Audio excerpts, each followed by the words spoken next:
বিসমিল্লাহির রহমানির রহিম।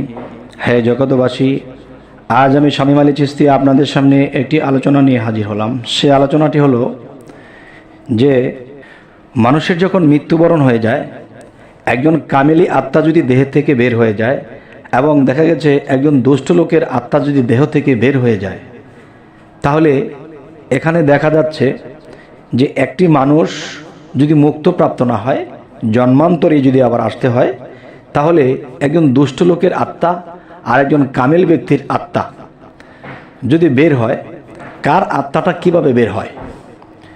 এক হলো, যখন একজন দুষ্ট লোকের আত্মা বের হবে তখন তার প্রচণ্ড পরিমাণে মৃত্যুর যে একটা কষ্ট, সেই কষ্টটি সে অনুভব করবে।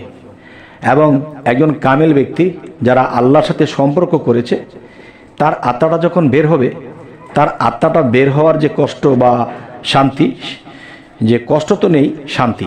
যেমন একজন শিশু যখন মায়ের দুগ্ধ পান করে এবং দুগ্ধ খেতে খেতে যখন তার চোখ লেগে আসে, আস্তে করে সে যখন সেখান থেকে দুগ্ধ খেতে খেতে ঘুমিয়ে পড়ে, সেখান থেকে ছুটে আসে, ঠিক একজন কামেল ব্যক্তির আত্মা এমনভাবে বের হবে, তার কষ্টই হবে না। সে কখন কি হলো, মৃত্যুবরণ করলো, সে এটা বলতেই পারবে না।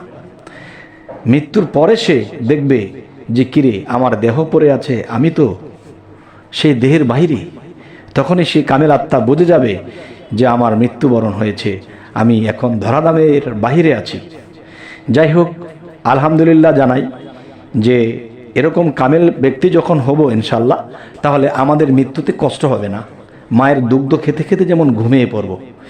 তবে ওরকম হতে হলে আল্লাহ বলেছে আজরাইলকে যে আমার বন্ধুদের যেন কোনো রকম কষ্ট না হয়। তারা সারাটা জীবন কষ্ট করেছে, সাধনা করেছে, আমাকে সন্তুষ্ট করার জন্যে সমস্ত ত্যাগ করেছে। খবরদার হে আজরাইল, আমার কোনো বন্ধুর যেন কষ্ট না হয়। আর একজন দুষ্ট লোকের আত্মা খুবই কষ্টের সাথে বের হবে, সে কষ্ট পেতে পেতে মরবে এবং মৃত্যুর পরেও তার কষ্টের কোনো শেষ নেই।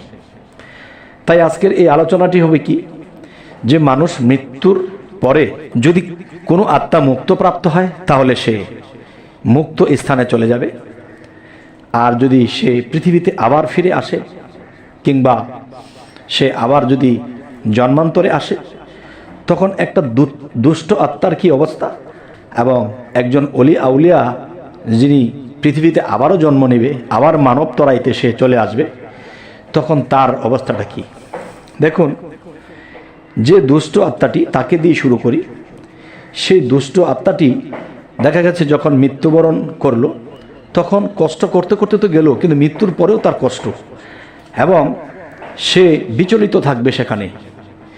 এবং যখন সময় হবে, তখন তাকে সে আত্মাটাকে সেখান থেকে নিয়ে যাবে। নিয়ে যাওয়ার পরে সে যদি মানব জন্ম প্রাপ্ত থাকে, তাহলে সে মানবে আসবে। আর যদি পশু জন্ম প্রাপ্ত থাকে, তাহলে পশুতে চলে যাবে। এই যে কথাগুলো বলতেছি, শরীয়তের লোকে হয়তো এই কথাগুলো বুঝতে চাইবে না, কিন্তু দেখেন শরীয়তের মধ্যেও কিন্তু এই কথাগুলো বলা হয়েছে। যেমন এমনভাবে বলেছে, শরীয়তের লোকেরা এই কথাটা বুঝতে পারে না।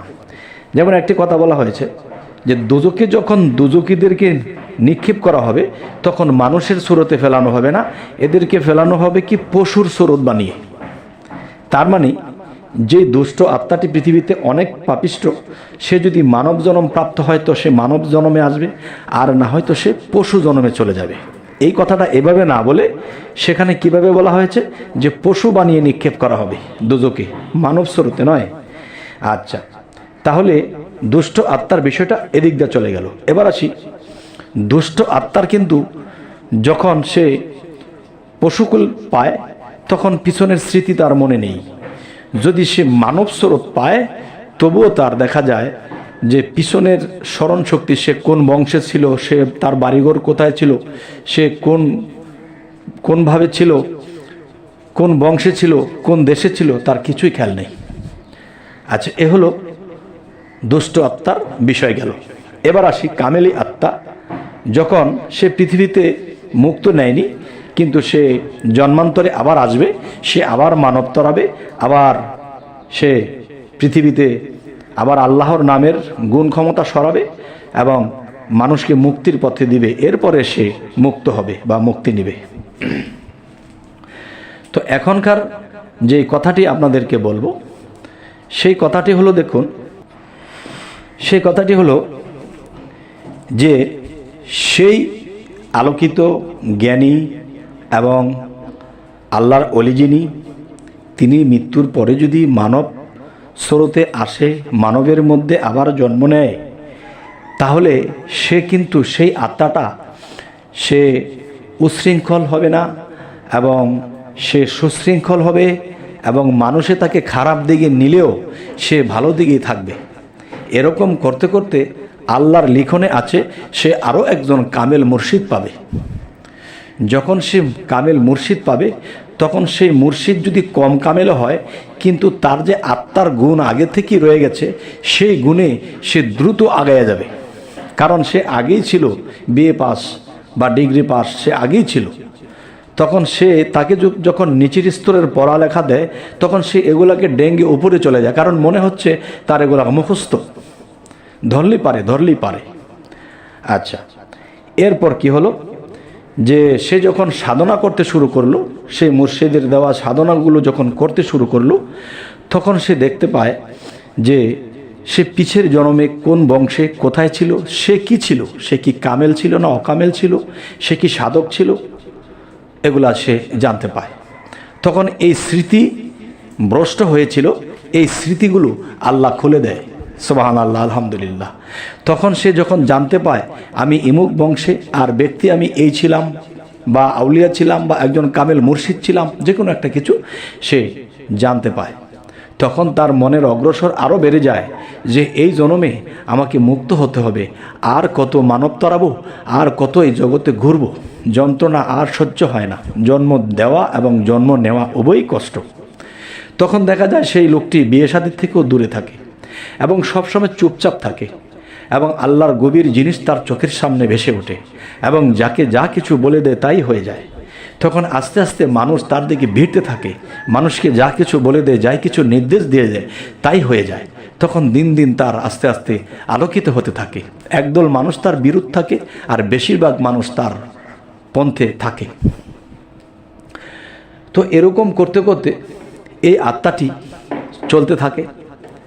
একটা সময়ে দেখা যায় সাধনা করতে করতে করতে করতে এমন একটা পর্যায়ে চলে যায়, আগে যদি সে ডিগ্রি শেষ করে থাকে, এবার সে সমস্ত পিএইচডি শেষ করে ফেলেছে। তখন সে আউলিয়ার শেষ স্থানে পৌঁছে গেছে, সে আল্লাহর মধ্যে বিলীন হয়ে আছে বা আল্লাহ তার মধ্যে বিলীন হয়ে আছে। তখন সেই লোকটি ছিল একটা লোহা, আর সেই লোহা যখন আগুনে দেওয়া হয়েছে, তখন লোহাটি লাল হয়ে গেছে। এখন লোহা কোনটি, আগুন কোনটি? আল্লাহ রাসূল যেমন একাকার, এমনি ওলি আউলিয়ার সাথে আল্লাহ একাকার হয়ে যায়। যখন একাকার হয়ে যায়, এই আত্মাটি মুক্ত দেশে চলে যায়। তবে হে জগতবাসী, আজকের এই আলোচনাটি বোঝানো হলো যে সকল মানুষের মৃত্যু এক নয়, এবং সকল মানুষের স্মৃতি মনে পড়বে যে এটা এক নয়। কারো স্মৃতি আল্লাহ জাগিয়ে দেবে, কারো স্মৃতি আল্লাহ দূরে ভাগিয়ে দেবে। তবে হে জগতবাসী, আজকের এই আলোচনাটিতে আপনাদেরকে কি বুঝাইতে পারলাম, আপনারা কি বুঝলেন, অবশ্যই আমাকে কমেন্টে জানাবেন। এবং সামনে আপনারা কি ধরনের আলোচনা চান অবশ্যই জানাবেন, তাহলে ওই মতে ওই রকমভাবে আপনাদের সামনে যেন ভালো আলোচনা নিয়ে আসতে পারি। তো আমাদের চ্যানেলটি অবশ্যই সাবস্ক্রাইব করুন, পরবর্তীতে যেন আপনাদের সামনে পৌঁছতে পারি। সকলেই ভালো থাকবেন। আল্লাহ হাফিজ।